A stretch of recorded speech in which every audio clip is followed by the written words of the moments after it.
Ampleship is when women support women publicly. I am committed to Ampleship and am creating a space where women can connect, support, collaborate, and build each other up, where we get more women on podcasts, support women in their book launches, help market their products and their services, get more women on big stages, make it easier for us to find great coaches, connect like-minded women who are up to big things through masterminds and retreats, and so much more. We've already kicked off this public support of women on social media by creating a way to find and like each other's content.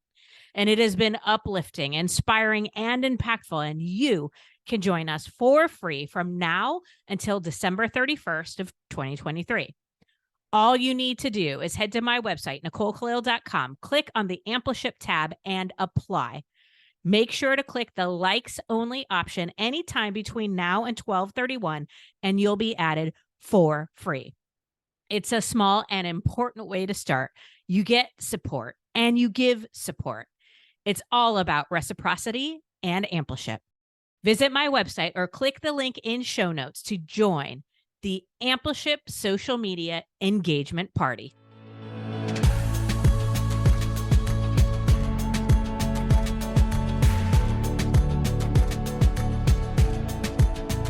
I am Nicole Khalil, and on today's episode of This Is Woman's Work, we're going to talk about productivity. Organizations obsess about how to increase the productivity of their business and employees. Business owners are constantly searching for ways to improve it, and there are coaches who focus almost entirely on it. Frankly, anyone with a goal is probably thinking about it. I mean, even when I give myself a break or some time to rest, I catch myself wondering if there's a more productive way I could be resting. We're consumed with the idea of being as productive as possible. We're captivated by other people's productivity. It feels like we've gotten to a point where there isn't a problem we don't try to solve by saying, do more.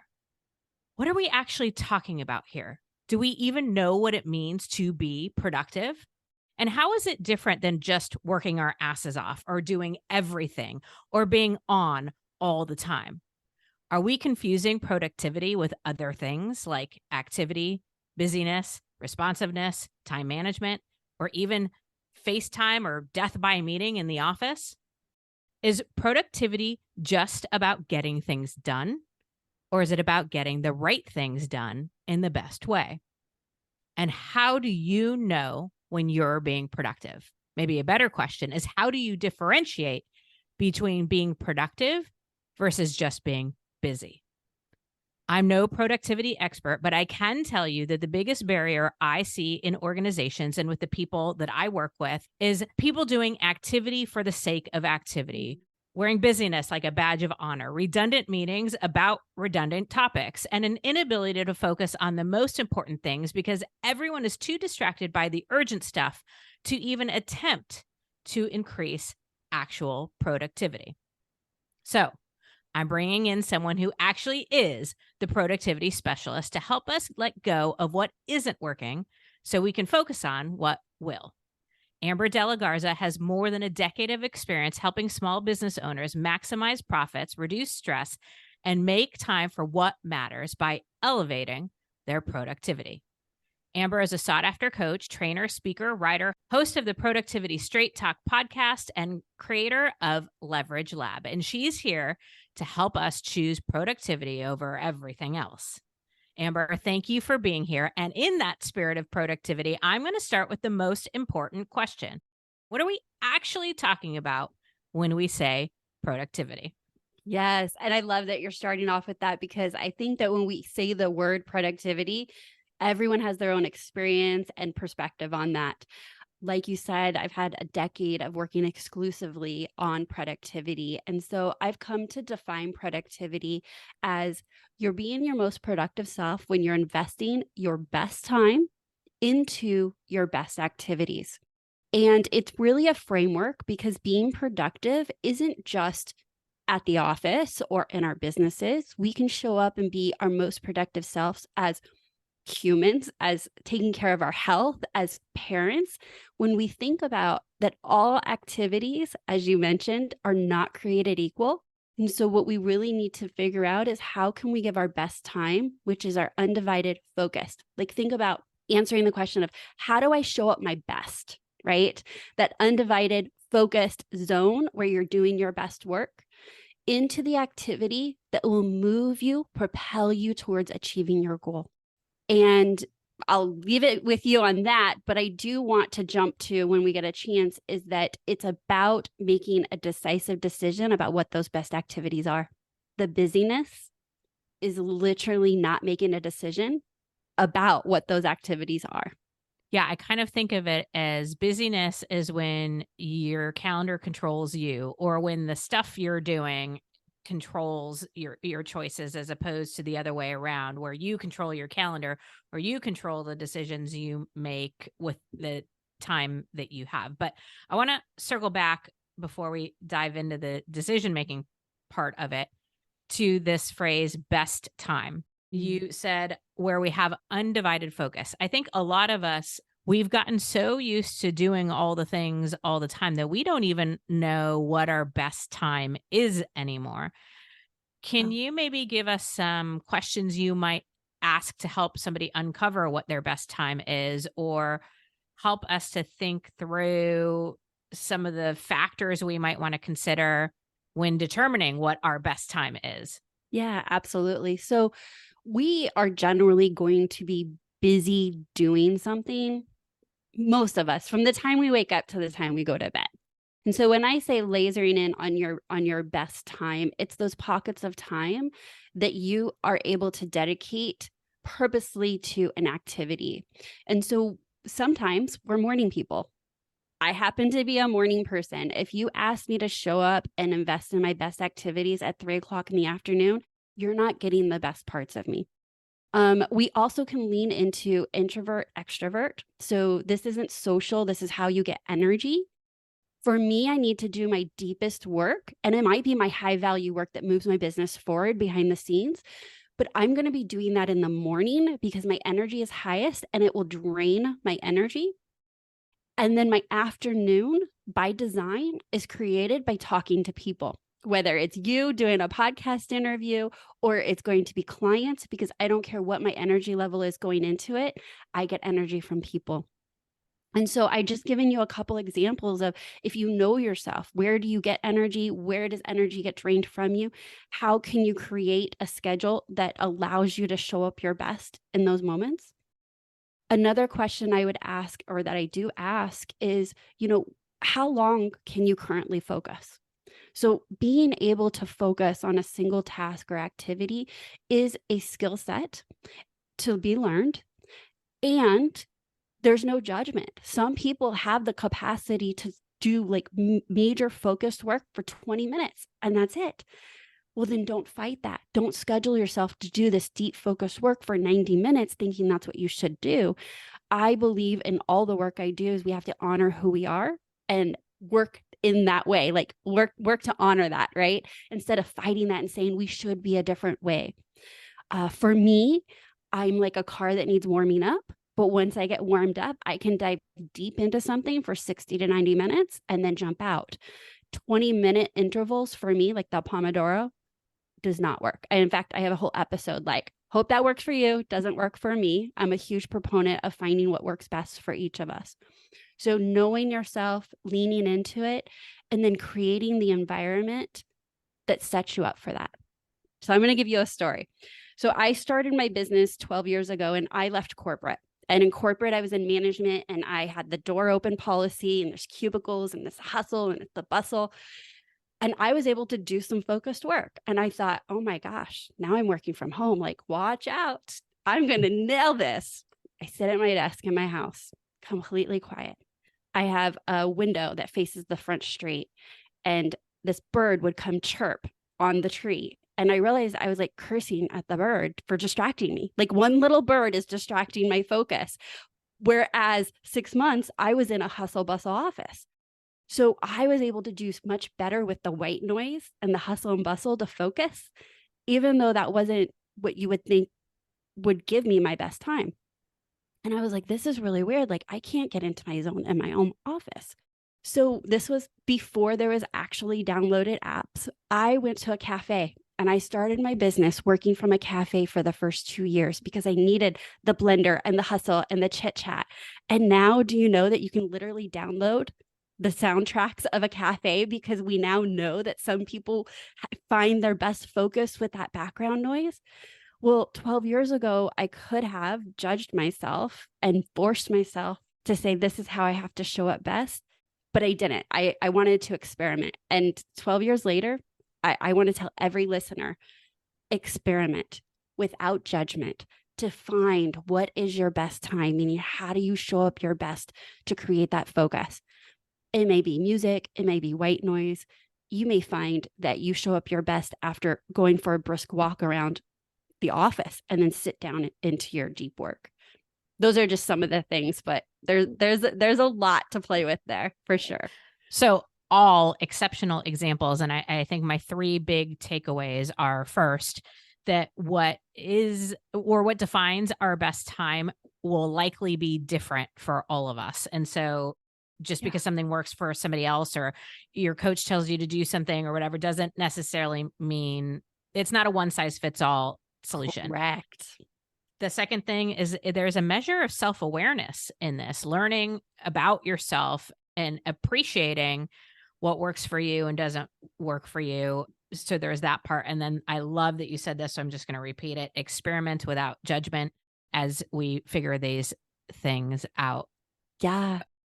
That last part, I think, is the key, because I think that people think this ability to do this deep focus work is just outside their grasp. Like somebody else can do it. Somebody else has this all figured out. And what I have found is that actually, if you give yourself permission, you might already know what you need. And so just to cap this up, I'll give one more example. I had a client that had a home office and a work office, and she had a whole team at her office. And she was like, I can get so much work done at home, but when I'm in the office, I just can't focus. And at first you'd be like, of course, because there's like interruptions and people. And she's like, it's not that. And I was like, tell me about your routine at home. And she had this routine where she would put Judge Judy on the TV in the background. She had her shoes off and she'd have this white furry rug under her feet, and she would rub her feet. And that was like her trigger. It's time to get into the deep work. And she's telling me this. And I was like, hey, what's your routine to get into the deep work in your office? And she's like, yeah, I don't have one. I should just be able to, right? Like close the door and do it. And I was like, oh, you're judging it. I go, I know you have a TV in your office. I go, what if you shut the door, turn Judge Judy on, because I know you're not listening to it. You just need the white noise, and go to Ross and get yourself a rug. And she did that because she was judging the same person, right? Of what was acceptable and okay in her home office that we know worked well for her. She was judging it and shutting that off as an option in her professional office. And so again, it might be right in front of you if you're willing to lean into it. Okay. I love that. Phenomenal example. Now, if productivity is about investing our best time in the best activities, what are some behaviors, we've touched on a few, but what are some behaviors that are preventing us from doing that? I think that one thing that also comes up that kind of gets interchanged with productivity is that we have to be some level of organized, that we see somebody else. And I wanted to share that as a debunked myth, that you can find your best time into your best activities without being incredibly organized. And here's why. We all know somebody that is, you can barely see them behind their desk. They have stacks of paper. There's chaos everywhere, but they're slaying their goals. They're hitting their deadlines. They're nailing the presentations. Like they are doing very well, but they're disorganized. And we also know the person in the office that has a perfectly clean desk, color coordinated calendar, and they're still not, quote unquote, being productive, meaning nailing their goals. And so if we know both to be true, I want to just invite you, they're not one and the same. Now, can organization help you be more productive often? Meaning if you're looking for lost things and you can't find your files and you're doing repeat work and that's, taking you away from time into your best activities, then yes, let's work on the organization. But if it's really not hindering you, I feel like people get stuck that it needs to look a certain way or be a certain way in the organization. And when we're ultimately saying, I just want to show up my best and reach my goals, let's not overcomplicate it and say that it has to look like a perfectly white, clean desk. Okay, so this example perfectly leads me into a question that I had. Where does delegation and leverage play a part in our productivity and our ability to spend our best time on the best activities?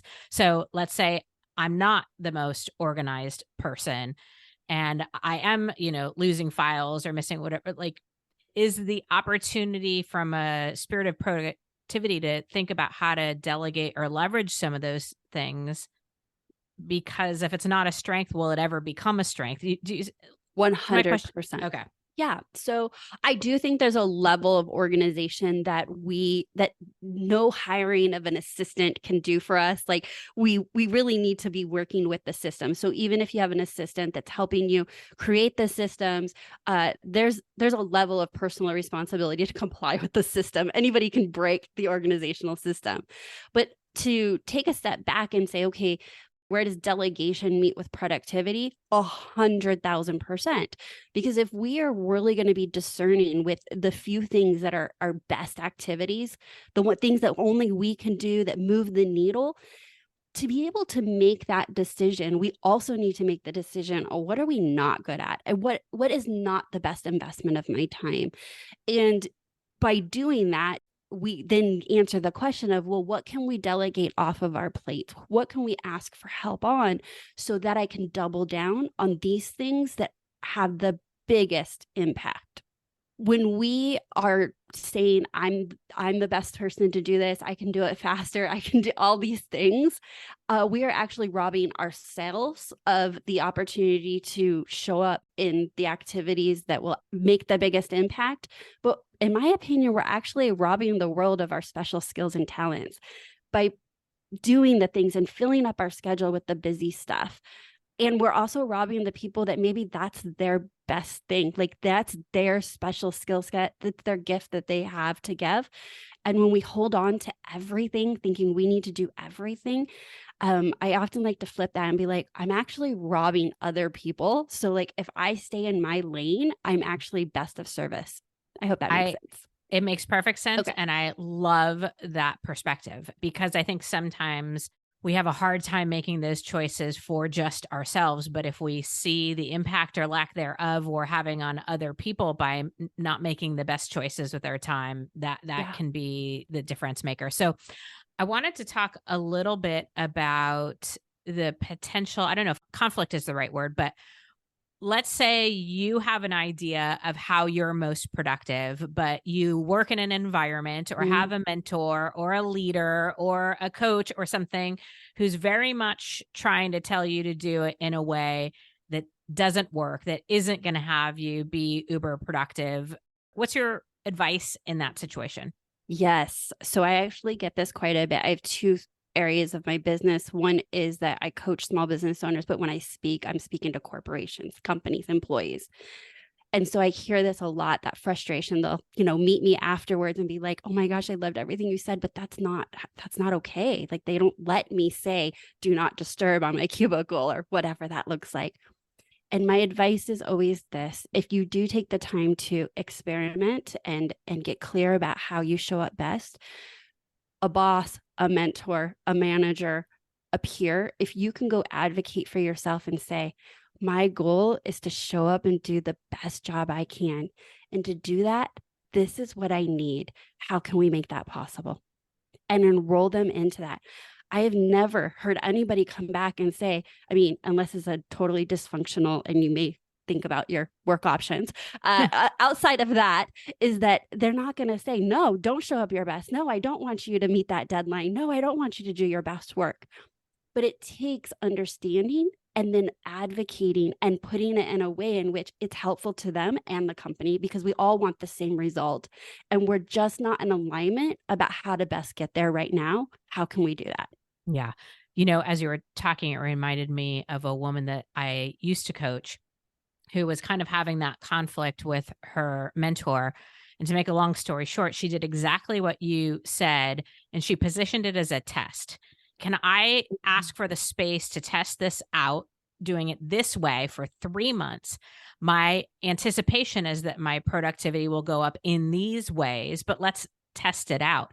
And I thought that was a really smart way to approach it, because it wasn't like forever commitment or we're changing policy or anything like that. It was just let's test this out. And the reason I want to test this out is for something that will literally benefit every one of us, which is my increased productivity. So I think that's excellent advice. I love that example. And I would just offer that I would bet, I'm guessing the end is that she was more productive and it worked out. Yeah, phenomenally more productive. And like she's now sort of changing things within her organization. That's what I was just going to say, is that if you can have the courage to have those conversations and then lead, then you're leading by example.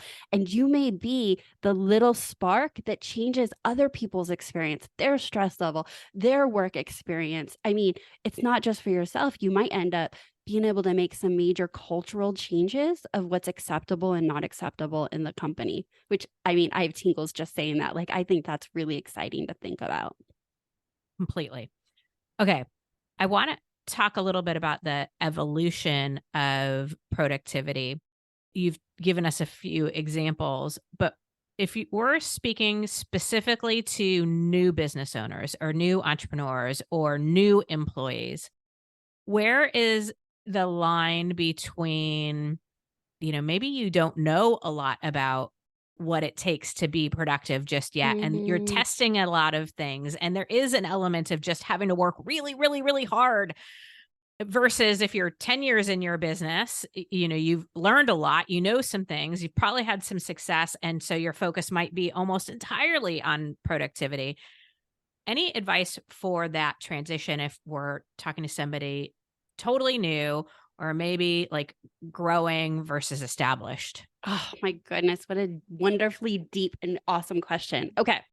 So I agree with you. It really is something that you don't, with seasoned in time, it gets clearer and clearer. And then we throw out things like delegate. And when you're first starting out, you're like, delegate to who? My other personalities, me, myself, and I. And so you're like, great strategy, Amber and Nicole, but that doesn't work for me. So is it true that you will be working later nights, weekends when you're first starting out? I think it's 100% true. And I think it needs to be spoken about more so that you're not thinking you're doing it wrong. Okay. At 1000%. But that doesn't change that you're going to be working a lot, but you're only going to be productive, like truly by the definition productive, a portion of the time. Unfortunately, that doesn't always change, even if you've been in business for a decade. I'm not productive every day, all day. That is not the goal. I would be a lunatic to think that by definition, I'm investing my best time into my best activities, that is my full schedule, even as a seasoned business owner. And so can we focus and say, if just for 1 hour, I'm working on my business and not in my business. For 1 hour, I'm working on something that moves the business forward into the future instead of being here right now as a new business owner. That is the most productive. Like that we can celebrate. And I'm talking 1 hour a week, not even 1 hour a day. Because those same challenges actually don't go away just because you're seasoned or bigger or have a team. You have to be just as diligent to say, I'm protecting an hour a day to do my highest value. Get really clear about the thing that will help you if you showed up consistently, reach your goals. Do that. And then that doesn't change. Just the amount of time you're able to invest, the actual activity will change as you have a team. I'm going to give you one example. So as a business owner, it is vital. Like I'm not in marketing, but it is vital. You have to let the world know what it is and what you do and how you can help them. But what it looked like over the years of how I showed up in marketing looks way different than now. And when you're first starting out, I think about it as going to the bar and you're ordering all the appetizers. You need to figure out what you like best at this bar. And then you start going back and you're like, oh, not those, not those. This is the thing. And that's normal in business. You're going to say, I'm going to try this strategy and this strategy and this strategy. And then you're going to show up one day and you're going to be like, not this, not that. And that's very discerning. Like, that's powerful. So now you're not showing up in all those areas. You're going to show up and double down in a couple areas for marketing. And guess what? That's your most productive activity. I just wanted to give some examples of what that might look like. No, I think Okay. great analogy, great example, and completely true to my experience. I've figured out so many things that are not that, but I had to test them out. I had to attempt, Yes. and I had to put in the effort and the energy and the work at the time, and I wouldn't have known unless I did it. And it's like a narrowing of a filter, just like you said with the restaurant. It's the narrowing down of the menu. So instead of Yes. the Cheesecake Factory, you're able to get to like some beautiful, Michelin starred restaurant where you eat what they serve you and you're Yes. happy about it and you pay a lot of money for it. Yes. Okay. I want to hit one last thing, and that's any differentiators in your mind between time management and productivity. We hear so much, I think, especially as women, about time management. And I'm not anti time management. I do think it's a little bit of a misnomer. I consider it choice management. We all have the same amount of time. And what is different is the choices we make with the time that we have. Yeah. I'd love to hear your perspective on, I'm going to Yeah. put time management in air quotes, and productivity. I mean, I don't know if anyone would tune in if you called it choice management. I called it energy management, but we're talking about the same things, but we have to say time management because that's what we all agree that we're talking about. 100%. This your whole schedule in your personal life, your business life, at business is a decision about what you are going to invest your time in, your most valuable asset. Jim Rohn has an amazing quote that pretty much nails how valuable our time is. He says, time is our most valuable asset, yet we tend to kill it, spend it, and waste it rather than invest it. Oh, I love that quote by him. And really, if we see time like we do our money, like deposit in, withdraw, how are we best going to invest it? That is true time management. It's not what time you wake up. And I guess I want to debunk so much and we're out of time, but it's not like time management isn't about like what time you wake up. Like you can be just as productive 2 hours later if you invest your time in those right activities. There's no right or wrong way. I have a quote and it says, productivity is a choice. It's a choice you make every day and sometimes every hour. And so we have to choose how we're investing our time. And is that the most productive use of our time? Not so much, is this the thing I want to do the most, but is this the thing? Yeah, Right? exactly. Exactly. Oh, Exactly. man, that's the hard part. Yes. I mean, we build these businesses because we want to do all the things we want to do. And yet we'd be our worst own employee if we just, we're like, I don't want to do that. I want to do this. No, sometimes you got to head down and do the hard things and things that your business needs. So that's just a flip there. I'll say, Nicole, is that when I am thinking I'm going to negotiate with something that I already had decided my better self to do, I'll say, what does the business need? Because I love my business. Yeah. Take Great myself question. out of it. Yes. What does the business need? The business needs for me to sit down and do this thing, no matter how I feel about it. Yeah. Oh, so good. Amber, thank you for your wisdom, for your tips, and for your time today, and for choosing to be productive in this way. If you're listening and you want to take Amber's free Take Back Your Time mini training, go to amberdelagarza.com. We'll put the link in show notes, as well as all the other places you can find and follow Amber, and absolutely listen to the Productivity Straight Talk podcast. Amber, thank you. Thank you so much for having me. This was fun. Let me close out by reminding you that you will always be surrounded by messaging that the answer to all the problems is to work harder, do more, and stay busy. And sometimes, especially when you're new at something, the truth is that outworking your problem is most often the most predictable way of building success. But at some point, if you put in the effort and do the hard parts, the focus should shift from working harder to working smarter, right? I mean, if you need to continue to operate in your 5th or 10th year of business the exact same way you did in your first year, isn't that a huge problem? Shouldn't the transition from busyness to productivity be a sign that you're growing? Shouldn't it be less about doing all the things and more about doing only a few of the very best things? People will always have advice about what you should and shouldn't be doing, what's the most valuable use of time, and where you should be spending it.